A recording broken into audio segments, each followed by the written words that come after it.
Tahun Baru Cina, ya, Imlek, saudara, adalah tradisi hari besar yang terpenting bagi orang-orang Tionghoa. Dan ini juga merupakan perhitungan waktu atau tahun atau kalender yang tertua dalam sepanjang sejarah umat manusia, ya, karena telah dimulai dari 2000 tahun sebelum Kristus.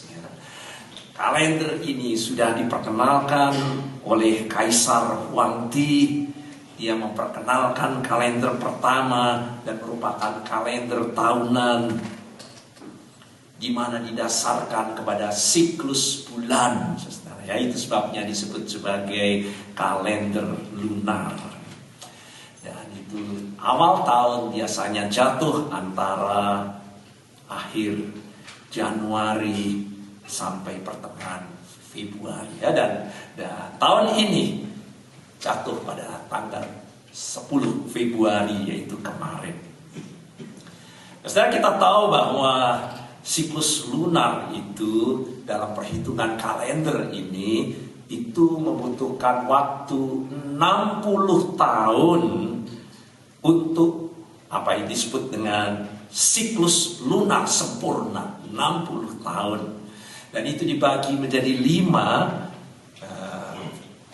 fase, di mana setiap fasenya adalah 12 tahun. Jadi 12 tahun kali 5, 60 tahun, itulah siklus lunar sempurna, ya. Dan kalau kita lihat dari 12 tahun itu diberi nama-nama, setiap tahunnya dalam 12 tahun itu, ya, dari nama-nama binatang. Sudah tidak tahu sudah lahir masuk dalam binatang apa di situ. Ada tikus, ada sapi, ada harimau, ya, dan naga, ular, kuda, dan seterusnya. Dan tahun ini kita tahu dari kalender ini kita berpindah dari tahun kelinci ke tahun naga. Ya, sehingga ada banyak orang mau lahir tahun ini, tak tahu kenapa naga ada sesuatu yang diinginkan. Nah, setelah saya mau ajak kita untuk melihat saat kita merayakan tahun baru ini selama 4.000 tahun, 4.000 tahun dari dimulainya perayaan tahun baru ini disertai dengan legenda-legenda dan tradisi-tradisi yang ada di dalamnya. Dan yang paling utama adalah tentang Nian, yaitu seekor naga yang ganas. Sampai hari ini sudah dapat lihat ada barongsai, ada macam-macam, ya. Itu dari legenda atau tradisi Nian. Orang-orang Tionghoa pada waktu itu, saudara, percaya bahwa naga itu adalah pemakan manusia yang akan dimulai pada tahun yang baru itu. Dan itu akan bawa jauh kita dari keselamatan dan keberuntungan dan seterusnya. Itu sebabnya Nian ini yang dilambangkan dengan naga yang menakutkan harus diusir, harus dibuang selama tahun kita menyambut tahun yang baru itu. Dan kenapa pakai merah, saudara? Ya, selain petasan, saudara, warna merah itu untuk mengusir ya Nian ini, saudara, ya. Kita dapat lihat di situ, ya, baik dengan lentera yang warnanya merah, menempel plakat-plakat dengan tulisan-tulisan warna merah. Sudah dapat lihat di dalam Wahyu pasal 12 ayat 9, bahwa Alkitab menyebut setan juga sebagai naga, saudara, Nian itu, ya. Naga besar itu si ular tua yang disebut iblis atau setan yang menyesatkan seluruh dunia. Jadi dari awal orang-orang Tionghoa, saudara, sebetulnya sudah menyadari adanya roh-roh jahat, iblis, setan seperti ini. Dan itu adalah musuh yang harus untuk dilawan, diatasi. Namun bagi kita, setan tidak akan bisa diatasi dengan suara petasan, ya, sehingga kita tidak usah pasang petasan hari ini. Juga sebetulnya bukan dengan warna merah, meskipun kita semua pakai warna merah saat ini, saudara, ya.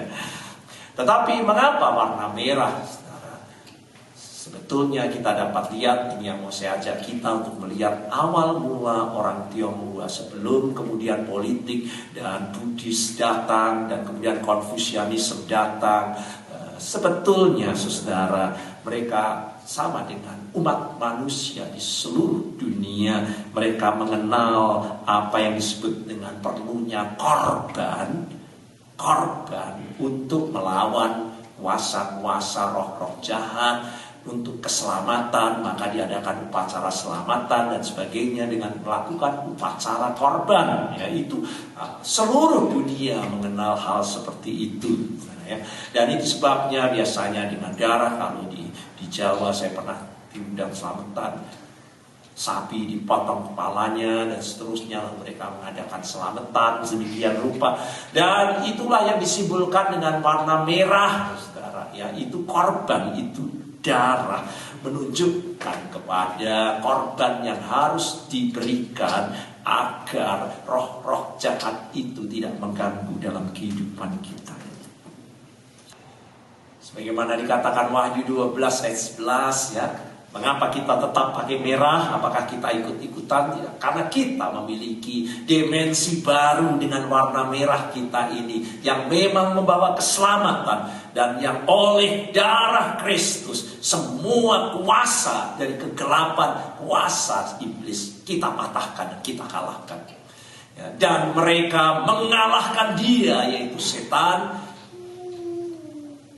oleh darah anak domba, ya, yaitu Yesus Kristus. Jadi sebabnya hari ini saya mau ajak kita, saudara, untuk memahami bagaimana tahun baru Cina itu dirayakan selama berabad-abad. Kita perlu menyadari bahwa negeri Cina, dalam apa yang saya coba pelajari, saudara, ya, karena saya juga lahir di sana, ya, dan membawa ayah saya datang ke Indonesia sebagai orang yang baru saja merantau di Indonesia, sehingga saya hidup sebagai warga negara asing, ya, selama tinggal di Indonesia itu, sebelum kemudian saya mengajukan untuk menjadi warga negara Indonesia. Ada 4 fase agama yang dilewati oleh negeri Cina ini, saudara. Dan saya mau ajak kita, yang pertama, yang seringkali kita tidak menyadarinya, saudara, bahwa fase pertama dari negeri Cina itu, tanah itu sesungguhnya mempercayai satu Tuhan. Dunia kuno, saudara, termasuk Cina, pada mulanya itu percaya di dalam satu Tuhan. Dan saya mau ajak kita untuk membaca kembali apa yang sudah kita baca dari Roma tadi. Jadi mari kita baca bersama-sama, ya. Karena apa yang dapat mereka ketahui tentang Allah nyata bagi mereka, sebab Allah telah menyatakannya kepada mereka.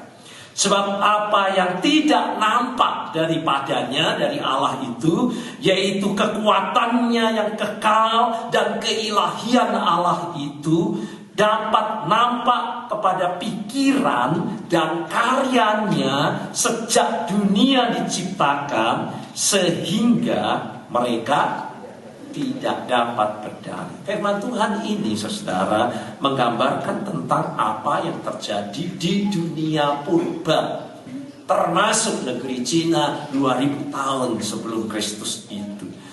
Karena apa, saudara? Firman Tuhan katakan dengan sangat jelas bahwa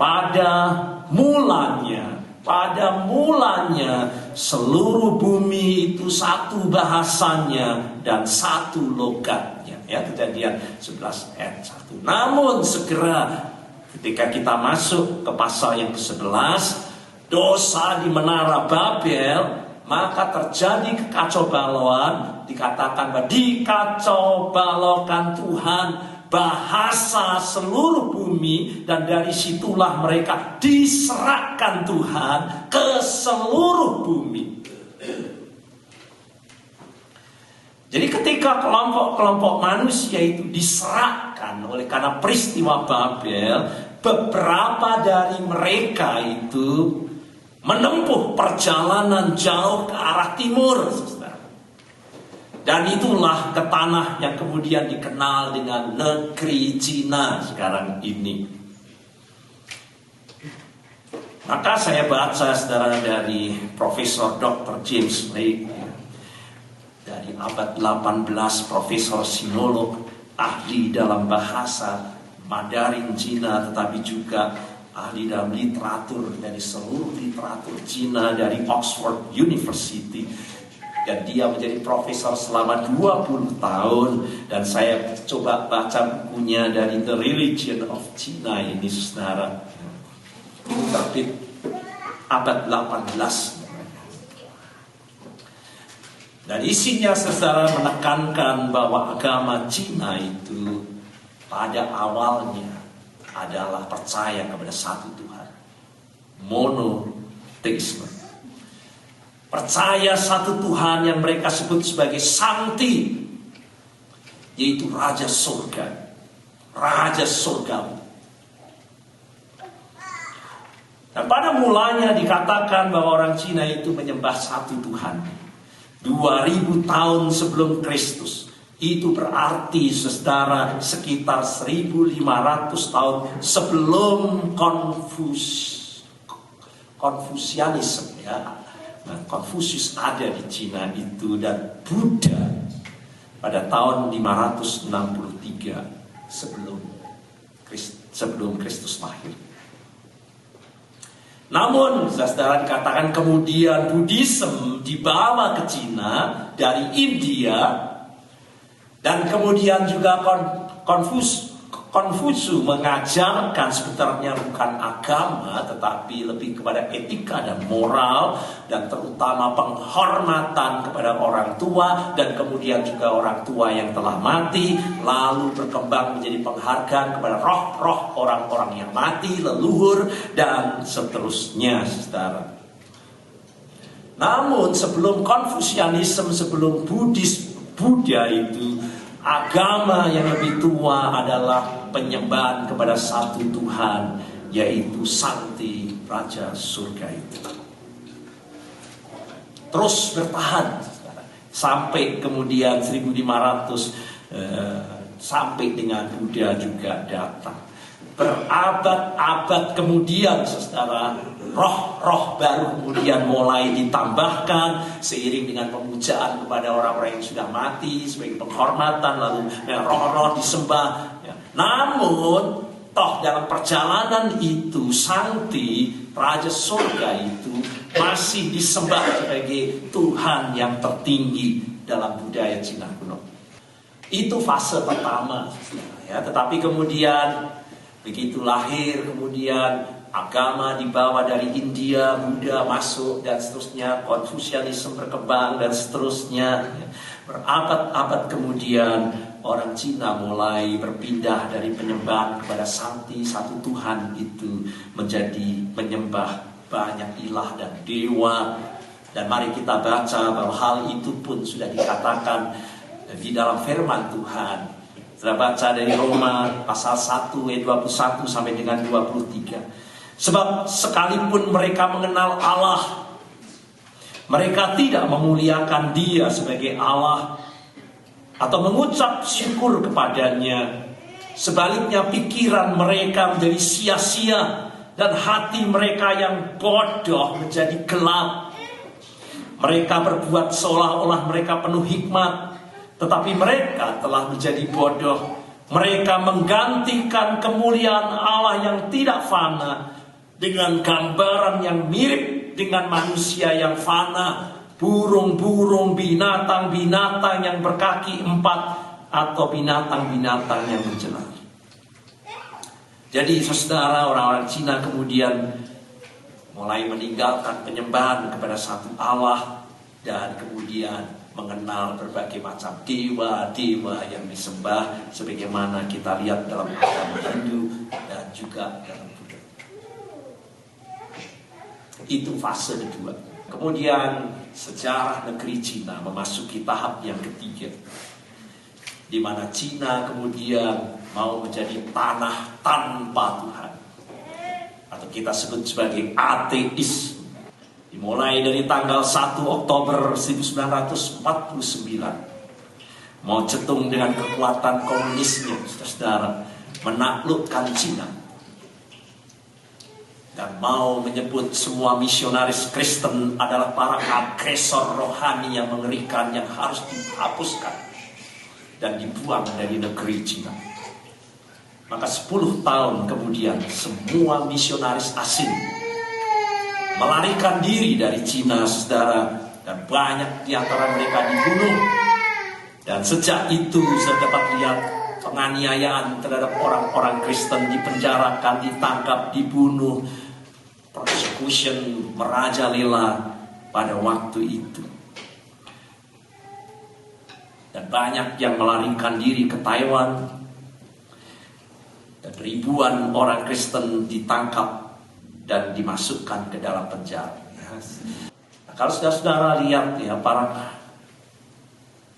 komunis ateis ini yakin bahwa Allah telah terbunuh. Allah Kristen sudah mati di Cina. Dan kekristenan punah di negeri itu. Namun kita lupa, saudara. Mereka lupa apa yang dikatakan di dalam firman Tuhan. Orang bebal berkata dalam hatinya, tidak ada Allah. Dan itu ateisme yang berkembang, saudara. Tetapi para anti Tuhan ini dalam Alkitab ini disebut sebagai orang bebal. Mengapa demikian? Mengapa Alkitab menyebutnya sebagai orang bebal? Karena tidak ada manusia yang dapat menyingkirkan Allah, apalagi membunuh Allah.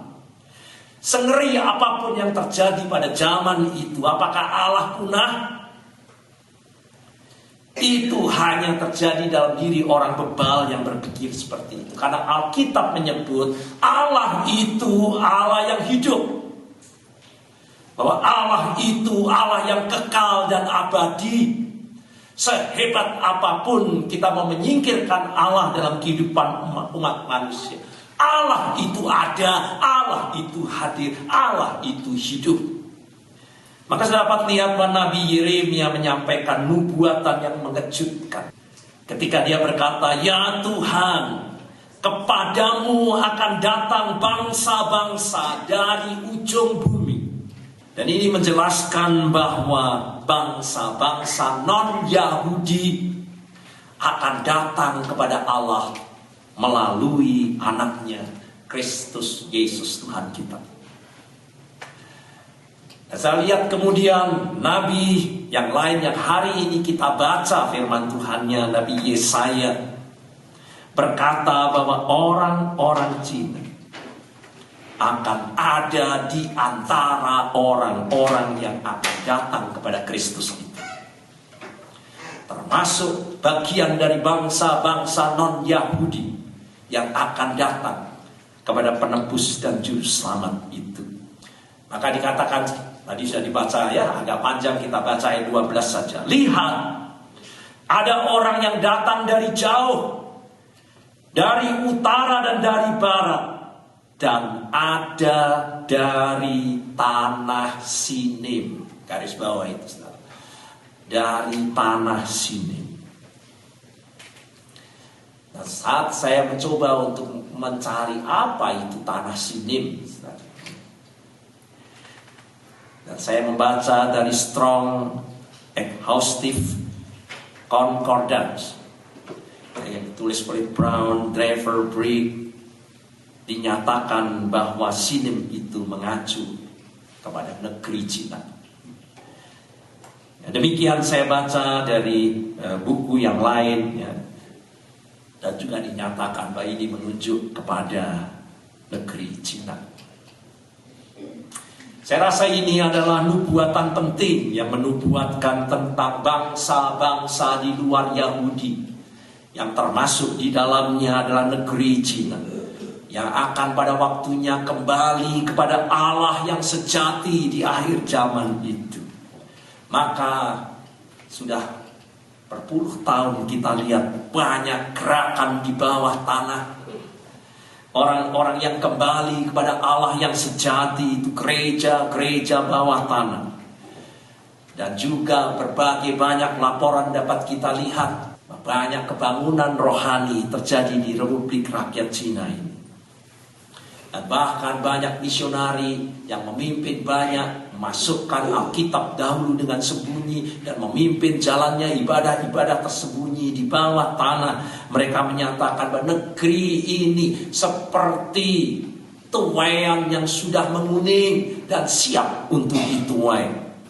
Saudara, ini 4 fase yang coba saya ingin renungkan dalam perjalanan agama di negeri ini.